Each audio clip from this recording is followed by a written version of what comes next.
que una pequeña introducción así más mía personal, desde donde uno también entra, mira y está en el territorio. Como decía, yo llevo 11 años ahí en el territorio y yo me siento como entrando en el territorio.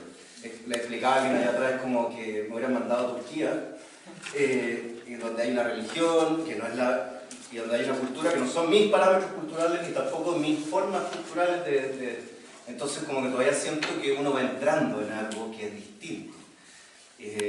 No me hago la idea de que uno cuando lleva 11 años en un lugar está así como poco menos que ya entra hoy. No, y además porque soy Winca, o Catripache como dicen algunos allá, soy del 7% más rico, blanquito, no hablo chelungún, no hablo muy poco, o sea, tengo otro idioma, soy de la sociedad dominante o que ha dominado, así como entre comillas, soy católico de una iglesia y una institución que también ha sido colonial y que ha tenido aspectos también de colonización hacia el mundo mapuche, soy sacerdote, no tengo familia digo, esposas y hijos, de verdad.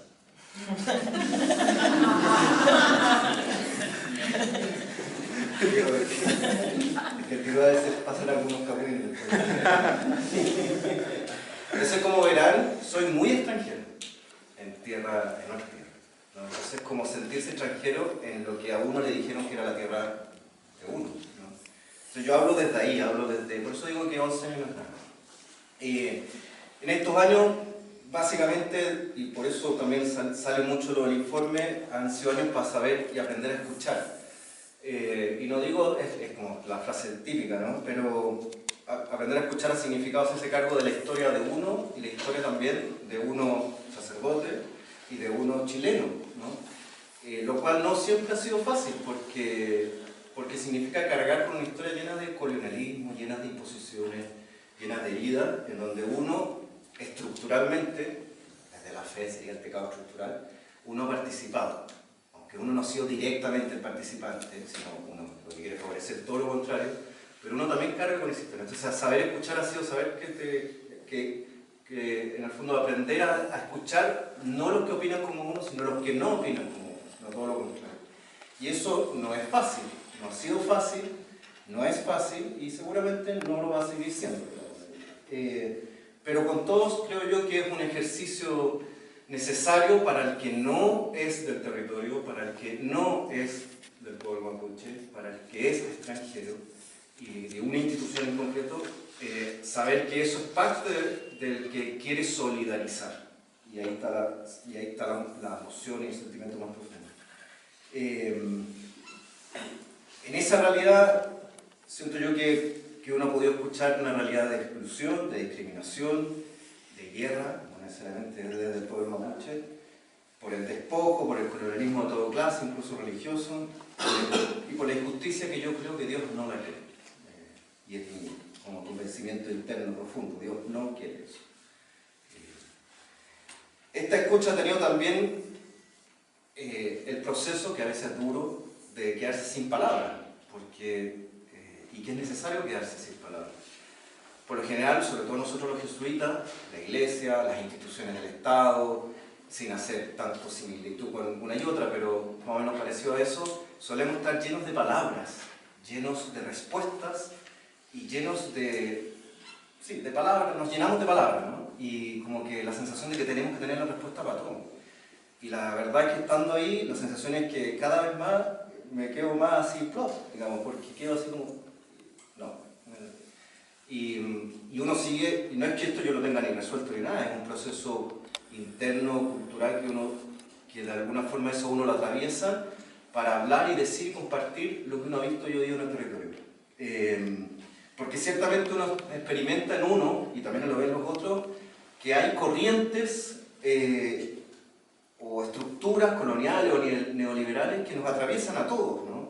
Nadie está en una vereda del puritanismo y decir, mira, nosotros aquí somos los que tenemos la verdad, sino que estamos atravesados por eso y desde esa tensión siento yo que tratamos de decir algo o tratamos de empujar algo, solidarizar o hacer alianza con procesos que tengan que ver con mayor dignificación, vida, plenitud.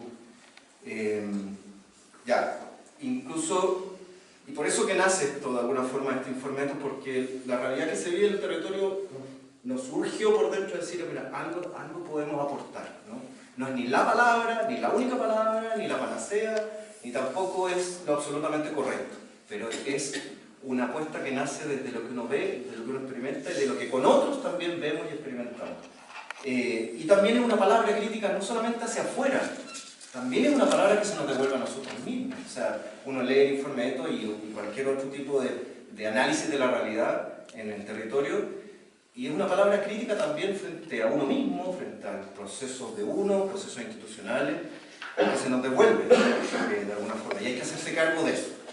Y creo que tratamos de hacernos cargo con toda la tensión que se implica, a veces como la tensión fuerte de lo que implica eso, pero no por eso uno tiene que quedarse en el inmovilismo, o sea, que por la tensión huir y quedarse más bien al margen, mirando desde el palco, desde digamos, la cátedra así, San Pedro, sino que hay que meterse y vivirse la tensión. No es fácil, aunque uno que es extranjero. Por decir algunos ejemplos, quiero mencionar 4, si me da el tiempo. Sara de Leu, en Sara de Leu nosotros, la Compañía de Jesús tuvo una presencia bien fuerte a través de un cura que se llamó Campito, que vivió ahí mucho tiempo, murió en Santiago, y después la comunidad de allá, las comunidades de allá o la gente de allá, vino a buscarlo, a reclamarlo y se lo llevó para allá. Y lo enterró allá, en un cementerio que es ilegal, pero que ahí estamos viendo cómo lo hacemos. Y la compañía tiene 5 hectáreas ahí, de tierra, que está en proceso de ser como entregada a las comunidades, ahí todo eso. Y cuando nosotros nos fuimos de ahí, muy mal, nos fuimos muy mal de ahí, el año, no sé, los 80, digo yo, y cuando nosotros volvimos a vivir en Tirúa, volvimos a Sara de Leu, y la gente estaba, pero cuando uno dio parido con nosotros. No me tocó a mí los primeros diálogos, le tocó a Pablo Castro, que es un profesor que llegó primero a Tirúa, y Pablo lo que hizo fue, bueno, sentarse con las comunidades, y fue escuchar así, pero los palos así, Cualquier otro sale huyendo y dice, aquí no me meto, que lata, que desagradable. Pero Pablo se quedó y nos quedamos ahí escuchando, porque los otros tampoco salieron huyendo. Porque lo que sí querían era como desarrollar una alianza, pero la alianza parte primero por saber escuchar cuál es la culpa que uno tiene en el fondo, saber escuchar los palos que te mueven. Y fue súper duro, pero al final dio fruto en el sentido de que se hizo un camino que en conjunto, un camino de la verdad, un camino también como de la experiencia, yo siento más de reconciliación en busca de algo común. Eso por un lado. Otro ejemplo fue cuando quemaron en la Universidad Católica hace poco, en abril, la Universidad Católica en Peleco, cerca de Cañete, un lugar que nosotros veníamos para allá, participábamos. Hubo un encuentro el lunes siguiente con dirigentes, autoridades, gente del lugar, también dirigentes de las comunidades. Y bueno, entonces al final de esto sale una señora, Elba Puen, que es una dirigente antigua de la guerra, o sea, del tema de Sara de Leu, y que toma la palabra y les dice, están las autoridades, están todas ahí delante, le dice, ustedes nos discriminan. Las autoridades, los que planearon ese encuentro, lo que querían escuchar era, vamos, ay, qué buena, tienen que seguir adelante. Y esta mujer llega y les dice, ustedes nos discriminan. Y empieza a tirarle un palo diciéndole, miren, ¿quiénes están sentados en silla? Porque había pocas sillas, como estaban quemadas. Entonces, pocas sillas. Y los que estaban sentados era el alcalde, el gobernador, y atrás en unos fardos estaban los mapuches.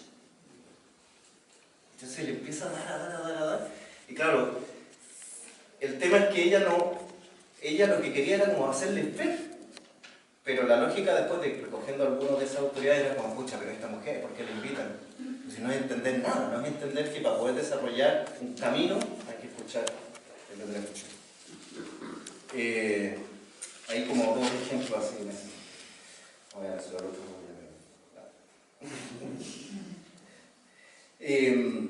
Y esto, el informe, lo que nos motiva también, nace también profundamente de la fe que nosotros sostenemos, que si no es hacia la justicia, si no va acompañada y sus frutos son de justicia, es una pura alienación. O sea, más estilo así no existe. O sea, si la fe no es si no es para desarrollar espacios de vida plena, que uno le podrá llamar de diversas formas, desde la fe le llamamos reino de Dios, pero le llamamos justicia, desde nuestra identidad como jesuita la fe que busca la justicia. Si no se busca la justicia es pura alienación, y en esto quiere responder a eso, quiere hacer ese camino, ¿no?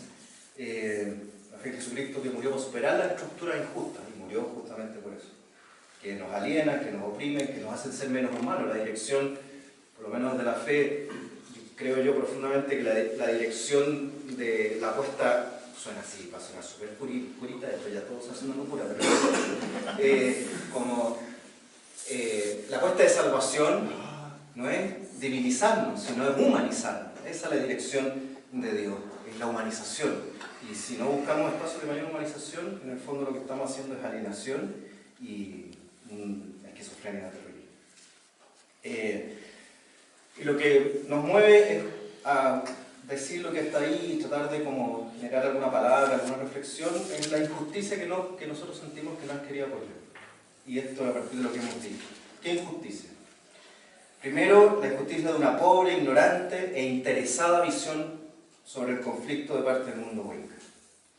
Siento yo que la mirada actual siento yo que el término violencia, esto parte con el título ahí, violencia, ¿no? El término violencia es una palabra que ha sido cooptada. Es decir, que ha sido cooptada por una ideología, que ha sido cooptada para generar una política que sirve para justificar políticas públicas o políticas de represión policial, que sirve para justificar el ninguneo o la desliguneo de una demanda social, en este caso del movimiento y del mundo mapuche, ¿no? Y lo que hay que hacer es descooptarlo. Esto trata de descooptar la palabra, porque hay violencias mucho más fuertes, pero son más soterradas, más diabólicas, ¿no? Así, reponiéndonos así, en plan así.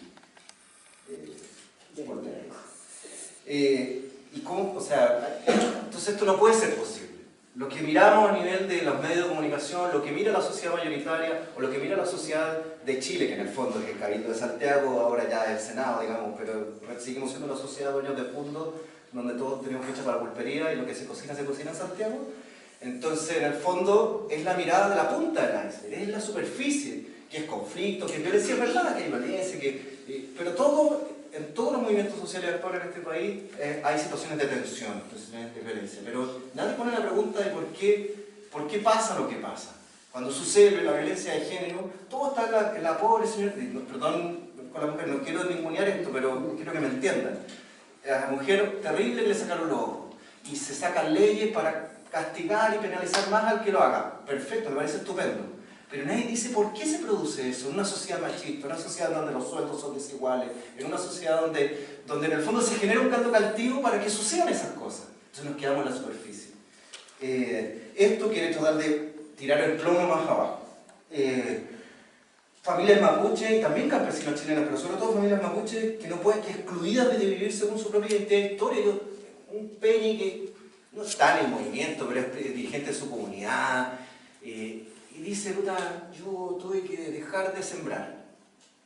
A mí se me cayó, o sea, cuando me dice, tuve que este año dejar de sembrar, le digo, ¿pero cómo? No voy a sembrar solo papa, y poquito. Le digo, ¿por qué? Porque es muy caro, porque ya no me da, porque me tengo que dar el crédito, porque... Entonces uno dice, una política pública que ha financiado durante 40 años el 70% de las plantaciones forestales y ha generado riqueza para los más ricos, no es posible generar políticas públicas para equiparar la cancha a nivel agrícola y solo genera crédito. O sea, uno dice, no, está al revés, ¿no? Entonces la gente tiene que dejar de ser campesina, tiene que emigrar, ¿no? Y lo peor que genera violencia, por ejemplo, como frases como estas, que para mí son muy violentas, pero que están naturalizadas. Es que no quiero que siga trabajando en la tierra, no quiero que sea como yo. Pero cáchate lo violento, no quiero que sea como yo. Eso es muy violento. Pasa también en las poblaciones de Santiago, pasa también en muchos lados, también en otras situaciones de exclusión. Pero que alguien diga, no quiero que sea igual que yo, detrás de eso es, en el fondo, empezar a cortar tus raíces. Entonces eso para mí es muy violento. Más violento que la violencia más explícita. Las forestales, bueno, ya eso, yo creo que es más bien sabido, omnipresente, fuentes de exclusión, de despojo, de una violencia medioambiental feroz, o sea, el tema de las aguas es un temazo, pero que nadie lo toca. Hay una violencia medioambiental en esta política forestal, pero también en otras políticas, pero hidroeléctrica, pero sobre todo forestal, porque lo que uno ve ahí, que tiene que ver con una violencia del tema del agua, de la biodiversidad, y nos embuten la falacia de la huella de carbono. Ah, qué bonito que plantemos pino y eucalipto porque eso ayuda a la huella de carbono. Mentira. Después, una violencia social, la migración. ¿Cuántos cabros tienen que...? O sea, cuando dicen que esto entrega trabajo, otra falacia. No entrega trabajo, no entrega empleo. Ustedes vieron el reportaje donde salía Ramón Yanquileo subiendo con esta niña arriba, al frente de Choque, o sea, Choque, pero al frente de donde viven las comunidades, y llegan... y llegan, no sé si se fijaron, pero atrás había unas máquinas que ¡pac! ¡Tac, tac, tac, tac! Al camión. Eso es algún operador, más otro más que puede estar dirigiendo el tránsito. Entonces, gente que tiene que emigrar, jóvenes que tienen que irse algunos están en la uva o están en la... Ahora están en la... ¿Cómo se llama la sectorial? Olivo. Y bajan un mes y vuelven con remesa y se van otro mes y vuelven con remesa. Las mujeres quedan solas con sus niños. ¿Quién trabaja la tierra? Los viejos. Los viejos se van cansando, se van muriendo. Estoy hablando del mundo rural, que ciertamente el mundo urbano es otra realidad que yo la tengo menos, no la cacho tanto, pero entiendo un poco de dónde pueden hacer muchas de las exclusiones en el mundo rural. Y lo otro que a mí también creo que tratamos de manifestar acá, y que lo que motiva esto es que la respuesta a nivel político, a nivel de Estado, es una respuesta, al menos en la evidencia pública, policial y judicial. O sea, y sigue siendo así desde hace varios años atrás. En donde ha habido una escasez de diálogo efectivo, o sea, más bien escasez, no ha habido diálogo efectivo institucional, en que la democracia se ha farreado, la democracia nuestra, y para no hablar de hace 200 años, porque lo típico le dicen, están hablando de hace 200 años, no, estoy hablando hace 27 años de que empezó esta democracia, nos hemos farreado la posibilidad de diálogo efectivo y de posibilidades concretas de pacto social y político con el mundo mapuche. Para mí, el ícono de esto es Lagos. O sea, Lagos, pues, con la Comisión de Verdad y Nuevo Trato, donde hubo un esfuerzo político gigantesco, muy variado en términos de representación política mapuche y también de otras instituciones de la sociedad en general, un esfuerzo gigantesco, con historia común, con propuestas, y ahí quedó papel mojado, pero o sea, si así un libraco quedó pero guardado en el estante porque primaron otras políticas.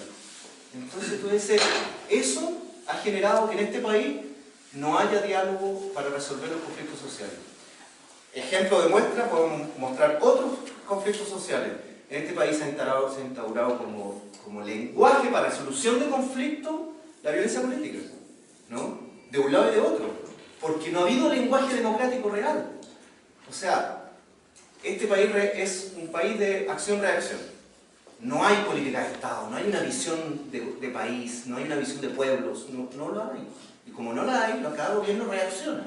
¿Y cómo reacciona? Frente a las marchas, frente a las acciones en el sur. Entonces estamos llenos de conflictos sociales desde el norte hasta Magallanes, en que el único lenguaje para resolver un conflicto social es la agudización del conflicto. Eso. Y por último, con eso cierro, yo creo que hay que tratar de entender mi visión de las cosas, pero pues, bueno, todo esto por ejemplo, pero esto yo se lo trato de decir a aquellos que ponen las típicas frases de bueno, y la violencia, bueno, y hasta cuándo, y todo eso. Y digo, bueno, ningún país se ha construido de la noche a la mañana con todas las cosas resueltas, ¿no? Ningún país se construyó porque le dicen, pero ustedes no tienen ninguna propuesta, los mapuches no tienen ninguna propuesta. Ni este país tenía una propuesta en 1910, el 18 de septiembre. La propuesta era ser sumiso al rey. Ni siquiera hubo independencia ahí, pero lo tomamos como independencia. Y después en el camino, los procesos políticos y sociales fueron haciendo que se generara una independencia real. Yo no tengo idea para dónde va a parar la demanda de autonomía, pero eso no invalida que el proceso tenga que hacerse. Y dentro de un movimiento político y social es amplio y diverso, incluso al interior puede ser hasta contradictorio. La vuelta a la democracia también fue un proceso político y social muy diverso, con procesos medios y fines a veces hasta contradictorios, pero tengo la sensación de que todo marchó y empujó a una resolución del conflicto en ese momento de la dictadura. Bueno, lo mismo pasa ahora en el mundo mapuche. Es muy diverso, o sea, y también a veces contradictorio, pero eso no es no por eso hay que deslegitimar el proceso que va por debajo, que tiene que ver con las demandas y con la lucha que hace el mundo mapuche, ¿no? Uno podrá estar de acuerdo en los medios, en la forma, más o menos, podamos discutir, sí, pero la mirada hay que ponerla más abajo. Muchas gracias.